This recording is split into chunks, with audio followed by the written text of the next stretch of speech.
আসলে আপনাদের কি মনে হয় এখানে কি আমাদের বাংলাদেশ ক্রিকেটের কি জয় হয়েছে? যে এখানে মুস্তাফিজের মাথার উপর বন্দুক ধরে সবাই রাজনীতি করে গেছে। মুস্তাফিজকে যে আইপিএল থেকে বাদ দিছে সেটার ইস্যু ধরে, মানে মুস্তাফিজের মাথায় বন্দুক ধরে বাংলাদেশের বিসিবি রাজনীতি করে গেছে।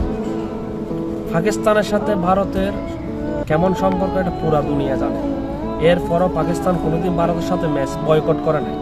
এরপরও পাকিস্তান কিন্তু ইন্ডিয়ায় গিয়ে বিশ্বকাপ খেলছিল। গত বিশ্বকাপেও পাকিস্তান ইন্ডিয়াতে গিয়ে বিশ্বকাপ খেলছিল, অথচ তাদের কেমন সম্পর্ক এটা পুরা দুনিয়া জানে। এরপরও আমাদের বাংলাদেশ ও মুস্তাফিজের ইস্যু নিয়ে মুস্তাফিজের মাথায় বন্দুক ধরে আজকে আমাদের বাংলাদেশ ক্রিকেটটাকে ধ্বংস করে দিছে।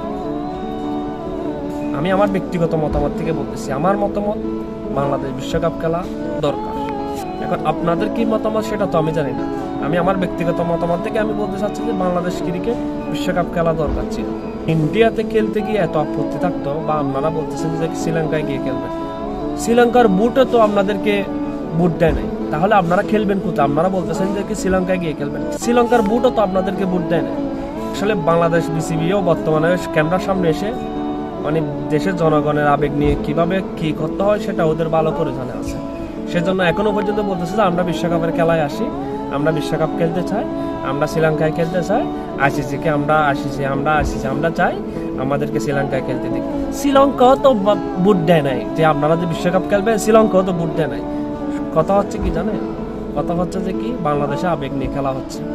বাংলাদেশের যে একটা ক্রিকেটের প্রতি যে আবেগ, মানুষের যে একটা যে আবেগ, সে আবেগ নিয়ে পর্যন্ত খেলা হচ্ছে। মানে বাংলাদেশ বিসিবি কিন্তু জানে বাংলাদেশের মানুষকে কিভাবে বোকাচোদা বানাতে হয়, এটাই তার বহিঃপ্রকাশ। শিরায় রক্তের সাথে বাংলাদেশ বিসিবি এখন রাজনীতিতে জড়িয়ে গেছে। কেমন জানি মনে হচ্ছে এখানে বাপদাদার সম্পত্তি হয়ে গেছে, আমাদের বাংলাদেশ বিসিবি বাপদাদার সম্পত্তি হয়ে গেছে। এই আপনাদের কোনো মতামত থাকলে আপনারা জানাতে পারেন। আমি আমার ব্যক্তিগত মতামত থেকে বলছি। ধন্যবাদ, সবাই ভালো থাকবেন।